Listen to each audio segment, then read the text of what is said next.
I was discussing last night the Bodhisattva doctrine in Mahayana Buddhism and comparing it or relating it to the two great tendencies in Indian spirituality: anti-worldliness or otherworldliness and world affirmation, and showing how the idea that the highest kind of a Buddha is in a certain way a non-Buddha. The highest kind of a Buddha is like an ordinary person.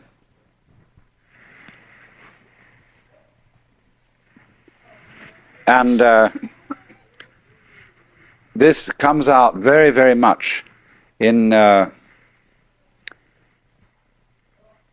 various tendencies in Zen, where, for example, all the painting peculiarly characteristic of Zen Buddhism in the Chinese and Japanese tradition is, as it were, secular. It has a peculiarly non-religious atmosphere. That is to say, the painting of Shingon sect and Tendai sect, as you saw it in the museum today, was religious painting. You could tell at once that the subject matter of these paintings is religious. But with Zen painting, the way of dealing with philosophical and spiritual themes is secular. So that when an artist like Sengai, living in the 17th century Japan, paints the Buddha, there is something slightly humorous about the Buddha. He wears his halo over one ear. There is an informality, a slight raffishness. And so this comes from China, from those great Sung artists like Liang Kai, who painted the sixth patriarch of Zen chopping bamboos, looking like the most extraordinarily unkempt country oaf. So, also, the greatest Zen painting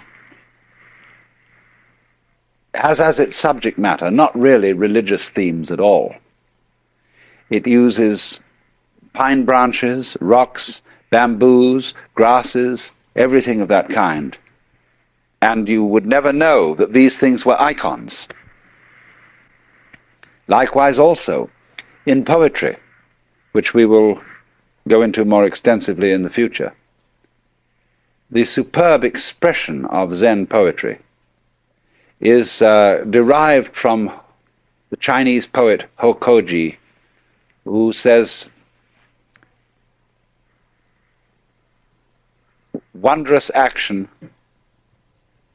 supernatural power, drawing water, carrying fuel."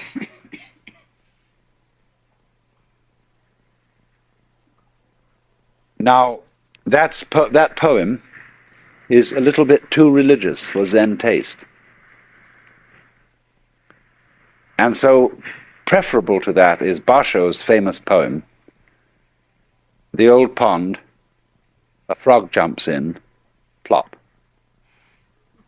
Plop is the only possible English translation for the Japanese mizu no otto, which means literally the water's sound.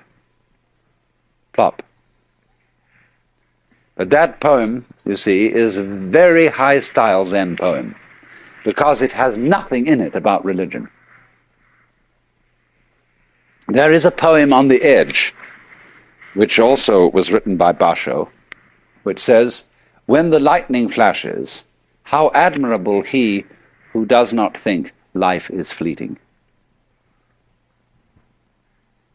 You see, the flash of a lightning is a Buddhist cliche for the transiency of the world. Your life goes by and it disappears as fast as a flash of lightning.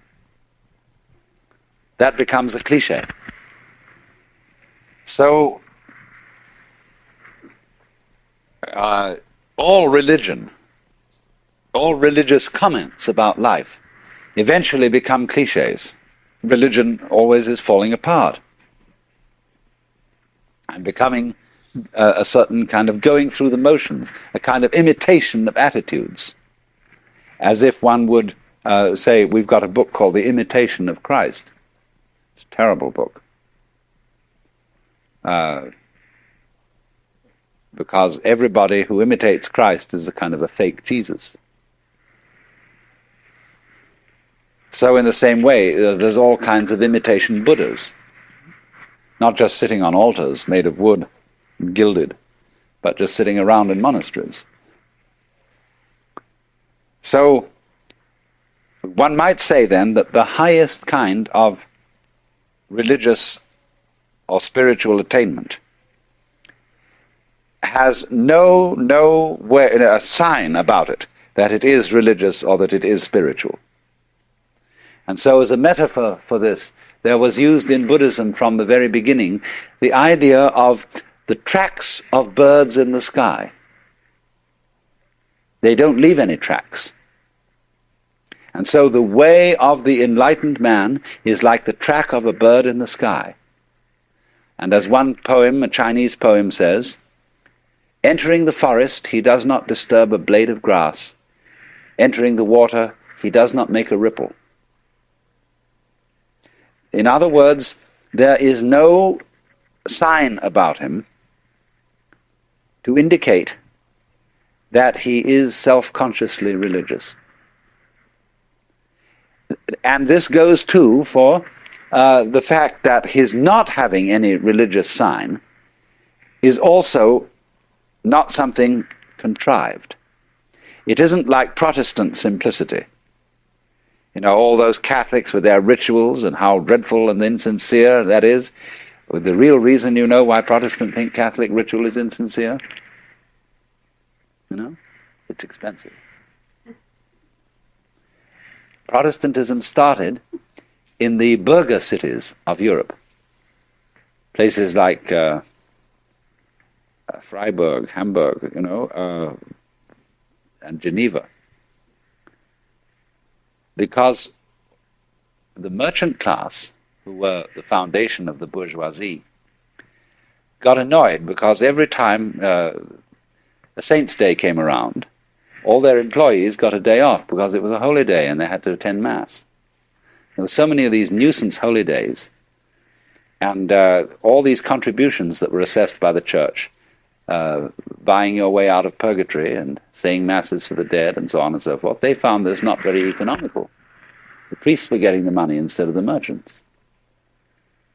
And so they decried as unbiblical and irreligious and wasteful all the finery of the Catholic religion and wanted something plain and simple. So it became, in course of time, a sign of being really religious to avoid rituals and to avoid colorful clothing and splendor in churches, and to be as ordinary as possible. But that is not yet the real religion of me giving no sign of having a religion, because this simplicity and absence of ritual itself becomes a sign, a way of advertising how spiritual you are. So the completely bodhisattva type of person doesn't leave any track, either by being religious overtly or by being non-religious overtly. How will you be neither religious nor non-religious? See, that's the great test. How will you avoid that trap of being one or the other? It's like, are you a theist or are you an atheist? See, the theist is caught by God and the idea of God, the belief in God, but the atheist is equally caught. Because an atheist is very often an atheist because he cannot stand the idea that God is watching him all the time.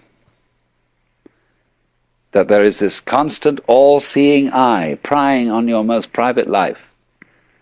And that there's this, you know how when you're a child in school and you're writing something or doing arithmetic, and the teacher walks around the class and looks over your shoulder. Nobody wants to be watched like that. Even someone who's good at writing or at arithmetic doesn't want somebody looking over their shoulder while they're doing it. It puts you off. It bugs you. So the idea of the Lord God, who is watching us all the time, who is judging everything that we do, puts people off, and they can't stand it. So better be an atheist to get rid of teacher. So, but the atheist, you see, the man who advertises his disbelief in God is a very pious person. Nobody believes in God like an atheist. There is no God, and I am his prophet. So then, the true bodhisattva state is very difficult to pin down as being neither supremely religious nor blatantly secular. And people who think that the height of Buddhism or the height of Zen is to be perfectly ordinary have still missed the point, like the atheist has missed the point. But for this reason, then, there is an element in the art, the painting, the poetry, etc., which has been inspired by this kind of Buddhism. This kind of art where the subject matter is non-religious. Nevertheless, there is something about the way in which this non-religious subject matter is handled that stops you. And you know there's something strange about it. This is how I first became interested in Oriental philosophy and all that kind of thing. I had an absolute fascination for Chinese and Japanese painting, the secular painting, the landscapes, the treatment of flowers and grasses and bamboos. There was something about it that struck me as astonishing, even though the subject matter was extremely ordinary. And I just, as a child practically, I had to find out what was the strange element in those bamboos and those grasses. I was being, of course, taught by those painters to see grass. But there was something in there that one could never pin down, never put your finger on. And that was this thing that I will call the religion of no religion.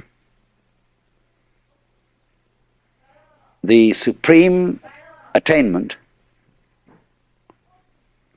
of being a Buddha who can't be detected, who, in this sense, then leaves no trace. You remember, some of you have seen those 10 paintings called the 10 Stages of Spiritual Ox Herding. And the author, there are two sets of these paintings. There's a heterodox one and an orthodox one. The heterodox one has as the man catches the ox, it gets progressively whiter, until in the end it disappears altogether, and the last picture is an empty circle. But the orthodox set of paintings doesn't end with the empty circle. The empty circle arises 2 from the end, 3 from the end. It is followed by 2 others. After the man has attained the state of emptiness, the state, in other words, of complete iconoclasm, the state of no attachment to any spiritual or psychological or moral crutch, There are two more steps. One is called returning to the origin, which is represented by a tree beside a stream. And the final one called entering the city with hands hanging down. That means hands giving a handout, as it were, giving bounty. And it shows a picture of the fat Buddha, Putai, or in Japanese known as Hote, who has an enormous belly, big ears, who carries round a colossal bag. And what do you think this bag has in it? Trash. Wonderful trash. Everything that children love. Things that everybody else has thrown away and thought of as valueless, this bum collects and gives it away to children. And so it says here that he goes on his way without following the steps of the ancient sages. His door is closed. That's the door of his house. And no glimpses of his interior life are to be seen. So, in other words, it's like when you erect a building, while you're building it, you have all kinds of scaffolding up. That shows you that building is going on. But when the building is complete, the scaffolding is taken down. To open a door, as they say in Zen, you may need to pick up a brick to knock at the door. But when the door is open, you don't carry the brick inside. To cross a river, you need a boat. But when you've reached the other side, you don't pick up the boat and carry it.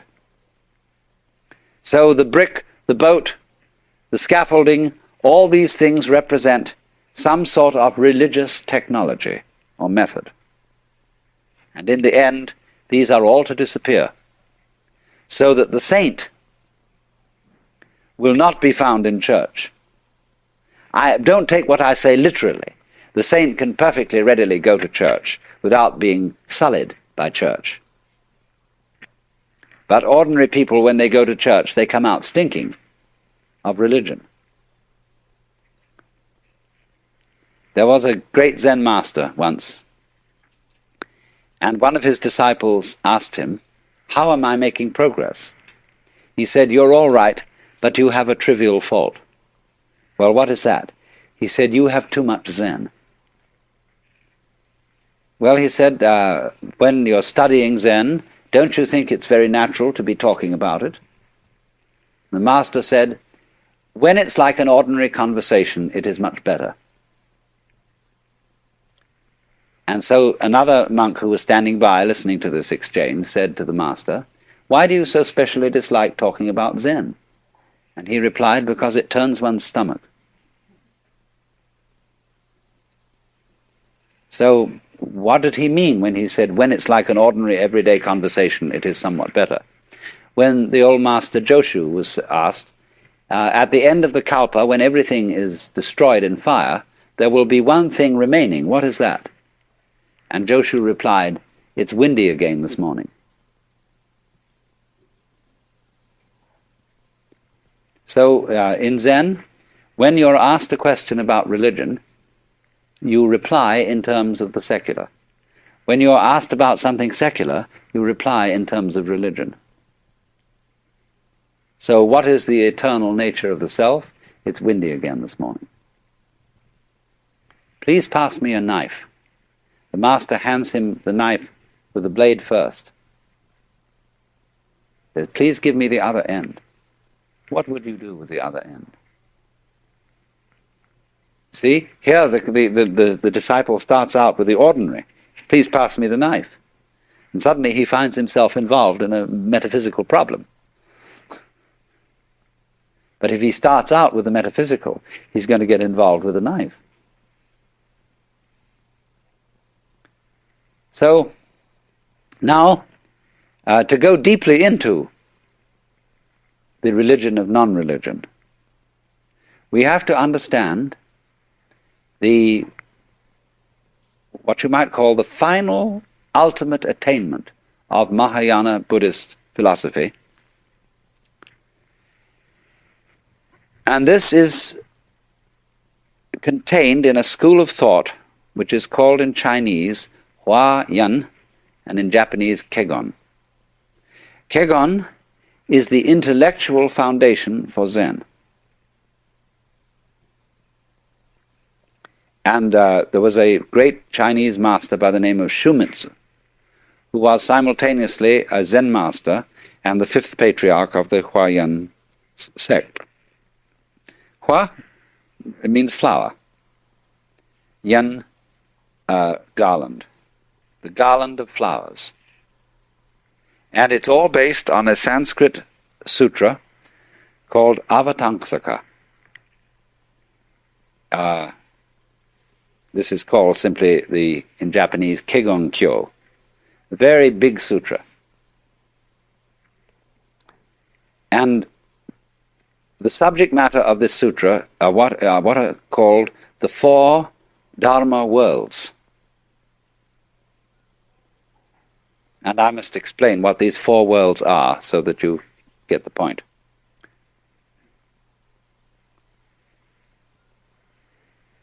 First of all, there is a level of being which we will call Ji. The word Ji, which is Japanese way of pronouncing the Chinese Chur, is the world of things and events. What you might call the common sense world, the everyday world that our senses normally record.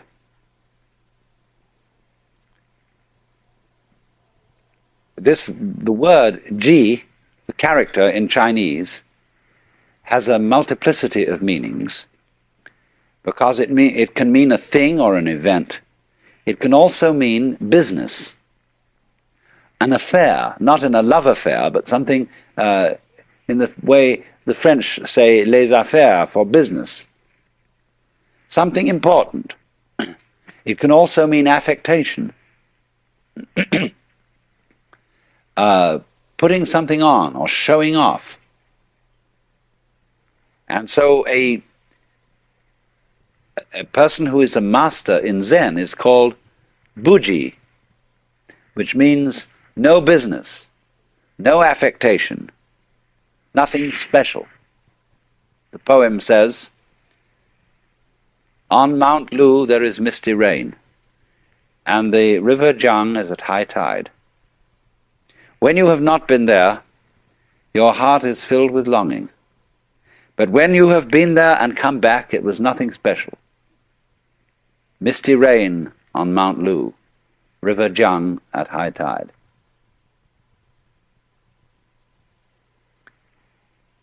But this nothing special is not a way of putting something down. Do you see that? I could say, well, it was nothing special. It didn't really amount to anything. That's one way of saying it was very ordinary.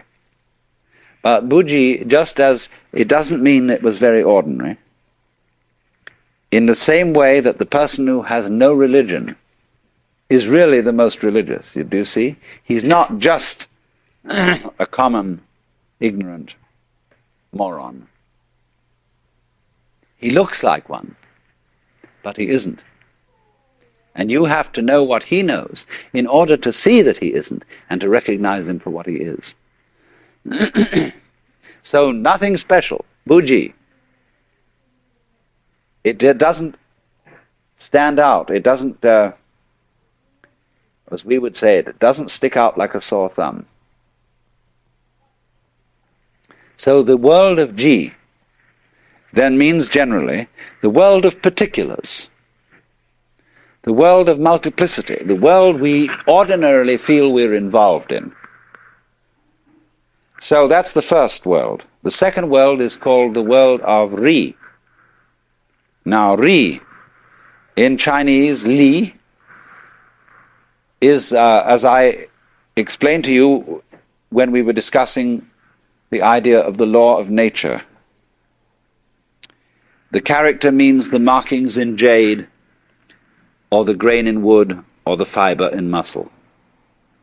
But in the Huayan philosophy, the word Ri means the universal, underlying all particulars, the one underlying all multiplicity. The unitive principle as distinct from Ji, which is the differentiation principle. So, as it were, it's like this. When you see into the nature of this world, you start from Ji. You start from noticing all the particular things and being baffled by their multiplicity and dealing with the multiplicity of things. But as you go into this, you discover, as you understand things, what do you mean when you understand things? It means you become aware of their relationships to each other, and eventually you see the unity behind them. And it is as if the multiplicity of the world dissolved into unity. You start from noticing all the particular things and being baffled by their multiplicity and dealing with the multiplicity of things. But as you go into this, you discover, as you understand things, what do you mean when you understand things? It means you become aware of their relationships to each other, and eventually you see the unity behind them. And it is as if the multiplicity of the world dissolved into unity. And so here you encounter a problem. I can see the world as a unity. I can see the world as a multiplicity. But how the devil am I going to put the two visions together? If I am to be a practical success in business, in family life, and so on, I have to observe the world of particulars. It's particulars that matter. I have to know chalk from cheese. But if I become a saint, a monk, or a hermit, then or even perhaps a poet or an artist, I will forget about the practical matters and contemplate the unity, the secret meaning underlying all events. But then all those practical people are going to say to me, you're falling down on the job. You've escaped from life. Because they feel that the world of particulars is the real world. But the other guy says, no, your particulars are not real. You make a success of things, yes, but it's completely temporary. You think you're an important person, that you're really contributing to human life. But actually, your success in doing this sort of thing lasts for a few years, and then you fall apart like everybody else does. Where's your success now? When you're dead, what happened to the millions of dollars you made? Where are you? They're all gone. So that isn't real from the standpoint of the person who concentrates on the unity. So then, to perfect our understanding, we have to go to the third of these worlds, which is called Ri Ji Mu Ge. Now, that means between Ri, the unity, and Ji, the particulars, Mu, there is no, Ge, block. That means the world of the universal and the world of particulars are not incompatible. Let's take two very different things and see how they can be united. Take shape and color. Never in a million years can you, with a black pencil that can draw shapes, make red.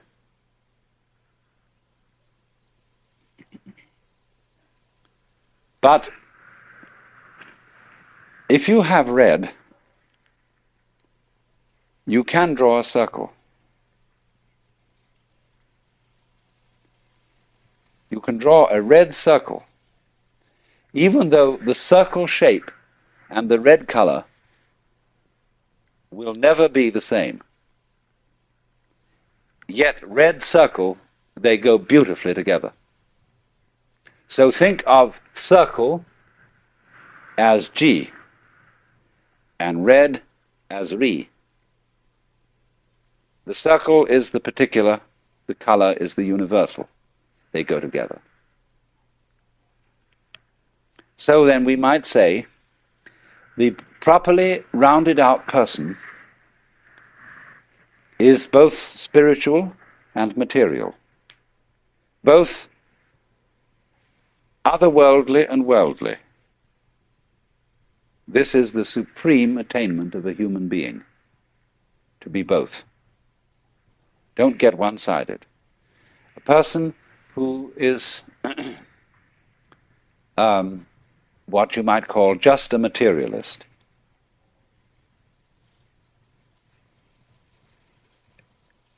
ends up by being very boring.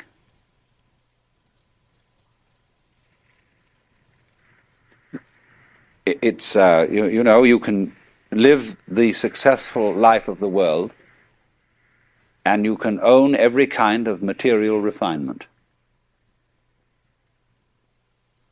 You can have the most beautiful home, delicious food, marvelous yachts and cars and everything. But if you have no touch of mysticism, it eventually is all perfectly boring, and you will get tired of it. Then on the other hand, there are people who are purely spiritual, and they live in a kind of dry world where all luxury has been scrubbed away, and they are very intense people. When you are in their presence of a very spiritual person, an excessively spiritual person, you feel inclined to sit on the edge of your chair.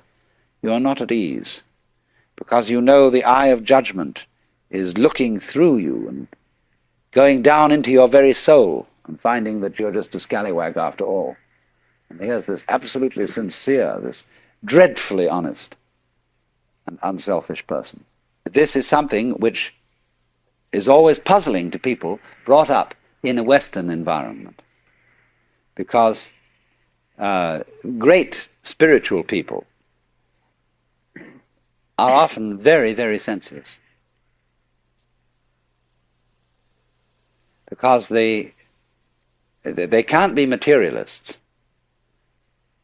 in the ordinary sense. They can't be straight, open sensualists, because for them the world is too wonderful for that.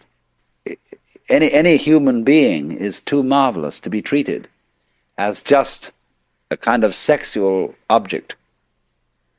They may be very much a sexual object, but so marvelous, you have to stop with it and really go into the whole of that marvelous, wonderful personality.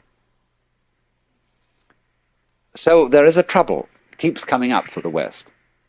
When you go to church and you suddenly go to a church where there's a marvelous clergyman, and you think he is the very exemplar of life, and you idealize him, and then suddenly there develops a frightful scandal that he has an affair with his secretary, and you think all is lost, that the faith has been sold out, that everything's going to rack and ruin, because he was not purely spiritual.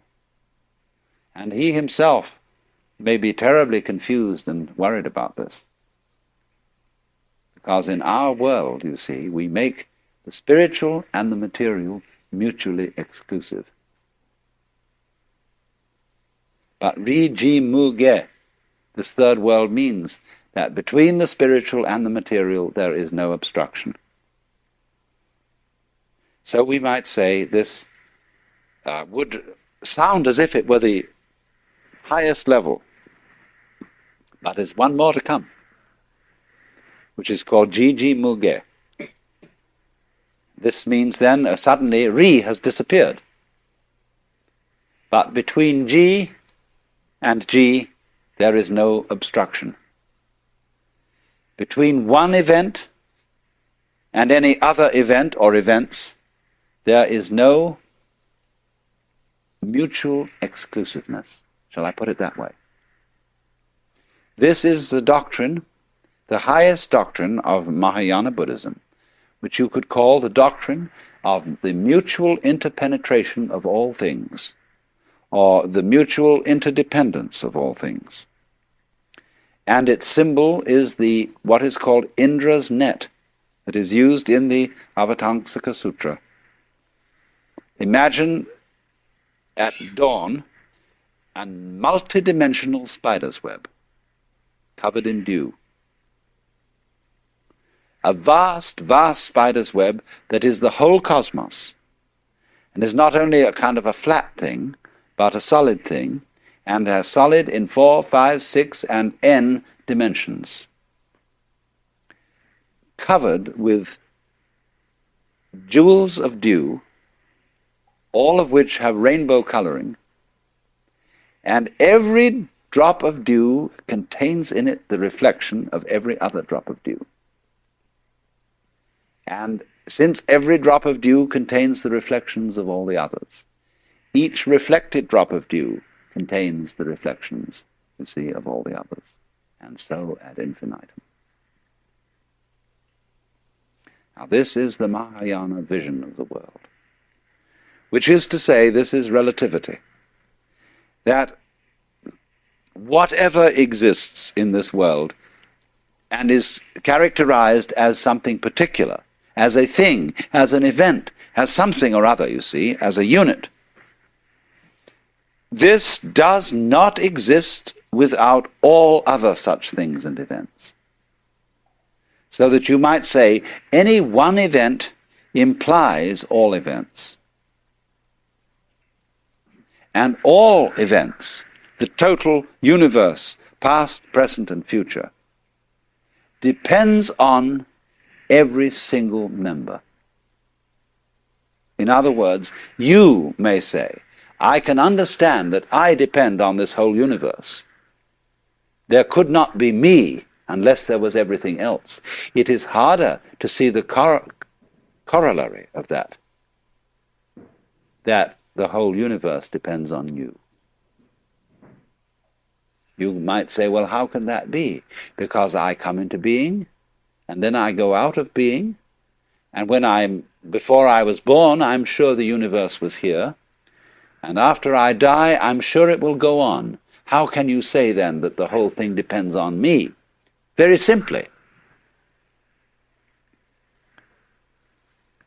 it depends on supposing you're dead, and we're talking about someone in the past. Let's say we're talking about Socrates.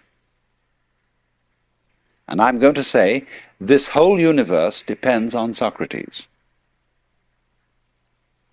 I may put it more exactly. It depends on Socrates having existed. You see your parents now. Some of your parents may be alive, but some of your parents may be dead. Without your parents, you would not have come into being. So you depend on your parents, even when your parents have gone. So everything, even when you disappear, the universe will still depend on you, on your having been here. Or if you have not yet arrived, it depends on your going to be here. So we can say, obviously, going back to Socrates, the fact that Socrates existed tells us something about the kind of world we're living in. This world once Socratized. And that Socrates and his wisdom was a symptom of the kind of universe we're living in just the same way as I showed you that an apple is a symptom of a tree, a certain kind of tree. It tells us something about that tree, what it functions, how it produces things. So a world which produced Socrates, or a world which produced John Doe, who was nobody in particular, and nobody ever remembered him or thought to write his biography. Nevertheless, for all his obscurity, the whole universe depends on him, and it depends equally on every fruit fly, every gnat, every vibration of every gnat's wing, and it depends on every last electron, however brief its manifestation may be. So that what this is saying is that everything that there is implies everything else. And all those other things, collectively, in their totality, which we call the universe, in turn imply each individual object, event, and so on. That's the meaning of Indra's net. So that this is called in Zen to take up a blade of grass and use it as a golden Buddha 16 feet high.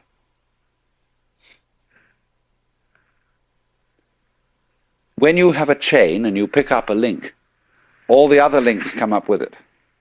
You see? Because it implies, if this is a link, it is a link in a chain. If it isn't, it's just an oval piece of metal. But if it's a link, up come all other links. So if you are an event, every event, there's no such thing as a single event. The only possible single event is all events whatsoever. That could be regarded as the only possible atom. The only possible single thing is everything. But the things that we call things all imply each other. We know what we are only in relation to what we aren't.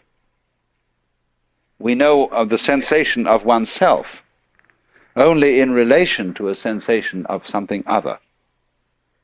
So the other goes with the self as the back goes with the front. And your life, however short, everything depends on it. If that did not happen, nothing would happen. So in this sense, the whole world bears your signature. It would not be the same world if it weren't for you. You've heard, haven't you, what is called the pathetic fallacy? This was an idea of the 19th century, which said that it was false and wrong to project human feelings on the world. The wind in the pine trees is not sighing. It's you who are sighing. The sun is not happy. It's you who are happy when the sun shines. So don't mix up your happiness with the sun. The sun has no feeling. The sun is not human. The wind has no feeling and is not human.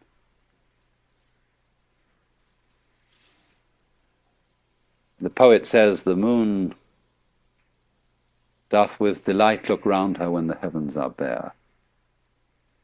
And the logician says, no, the poet looks round with delight at the moon in the bare heavens. How awful. I mean, if that's the point, you see, better not say any poetry, just have prose. But actually the moon does look round with delight when the poet looks round with delight. Because the world of which one symptom is the moon is the same world of which another symptom is the poet. They go together. A world where there is a moon implies a world where there is a poet. A world where there is a poet implies a world where there is a moon. So in this sense, the moon can be said to look round with delight through the agency of the poet. Because you can't separate poet and moon. Just as you can't separate head and feet without destroying the unity of the body. So in that sense then, this whole world is a human world. And we should not take the silly attitude or philosophy called the philosophy of the pathetic fallacy, which says outside our skins it's all inhuman and dumb and blind force, and only inside the skin is there the human world. All this world is human, because it depends not only on the existence of humanity in general, but on the existence of Mary Smith in particular. So the whole world is covered, as it were, with your personal signature. But at that moment when you suddenly seem to be everything, and to be Mr. A, you suddenly see the obverse of this, that your particular personality is nothing at all without everything else, without everybody else. In order to be Alan Watts, I need every single other human being and the uncontrollable otherness of all those other human beings that I can't do anything about. They are going to be themselves whatever I do. And yet at the same time, I depend on all their difference from me, and yet they all depend, likewise, on me. So that I'm in a very funny position. The moment I would be egoless and say, I'm nothing without you, then suddenly I find I'm the kingpin. They all depend on me. Then suddenly, when I get swelled-headed about being the kingpin, I find I'm nothing at all without them.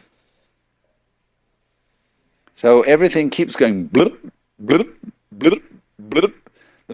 In other words, the moment you think you've got it in one state, it transforms itself into the other. That's the Jiji Muge.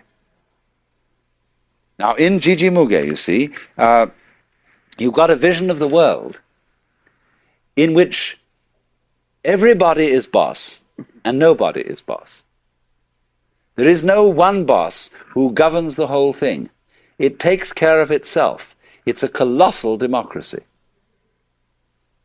But yet every man and every uguisu and every snail is king in this world. And at the same time is commoner. And that's how it works. And there is no great king, although in Hinduism they have an idea, a very strange one to us, called Ishvara. Ishvara means the supreme personal God, the top being in the Deva world. And many Buddhists believe that there is such a God. There is a ruler of the universe, but he is lower than a Buddha, because in the course of the endless cycles, Ishvara will dissolve into nothing. All gods, all angels are within the round of being. It's a very curious idea to our minds. And therefore, although Buddhists believe in God in that sense, they don't take it importantly. There are no shrines in Buddhism to Ishvara.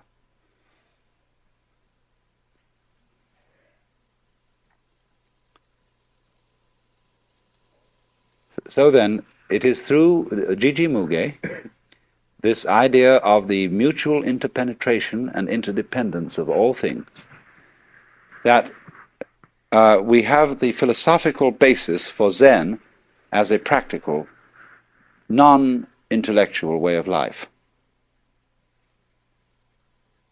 Because of the realization that the most ordinary event, the charcoal brazier, the mat, soup for dinner, sneezing, washing your hands, going to the bathroom, everything, all these so-called events, separate events, imply the universe.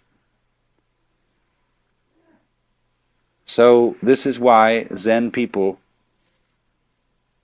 will use the ordinary event to demonstrate the cosmic and the metaphysical. Only they don't rationalize it that way. To see infinity in a grain of sand and eternity in an hour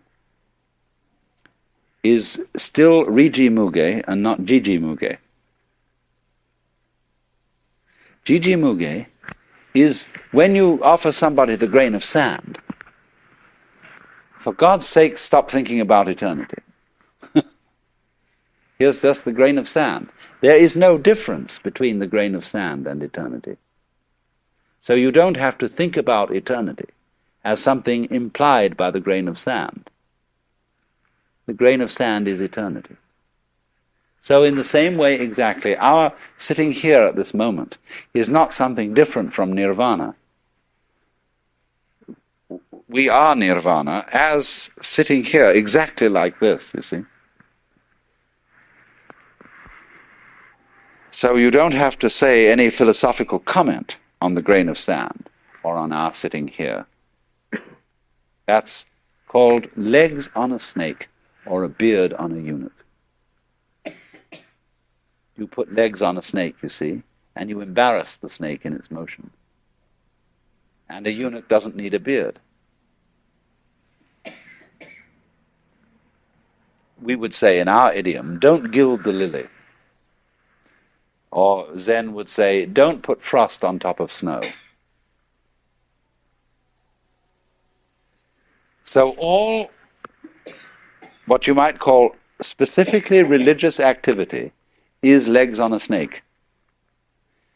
Eventually, this is going to be eliminated, just as eventually we hope that government will be eliminated and will become unnecessary, because every individual will be self-governing and therefore relate properly to his brother, and the state will vanish. So too, at the same time, the church will vanish. And that's why in the book of Revelation, in the New Testament, it is said that in heaven there is no temple, because the whole place is the temple. So when we achieve the fulfillment of Buddhism, there is no Buddha, no temple, no gong, no bell, because the whole world is the sound of the bell. And the image of Buddha is everything you can look at. So a Zen master was asked, mountains and hills, are they not all forms of the body of Buddha? And the master replied, yes, they are, but it's a pity to say so.